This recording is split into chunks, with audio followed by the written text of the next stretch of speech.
بسم اللہ الرحمن الرحیم۔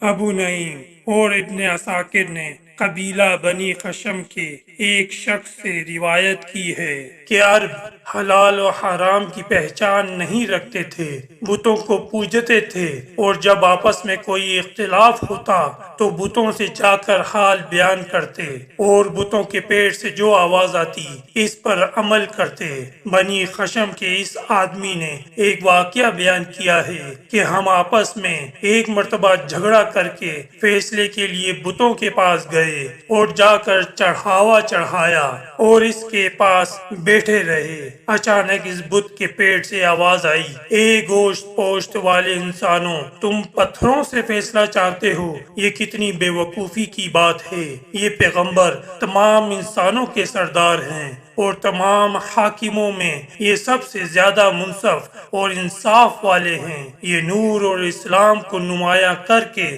لوگوں کو گناہوں سے بچاتے ہیں۔ بنو خشم کا وہ شخص کہتا ہے کہ یہ سن کر ہم ڈر سے بھاگے اور ہر مجلس میں اسی قصے کا چرچا رہا۔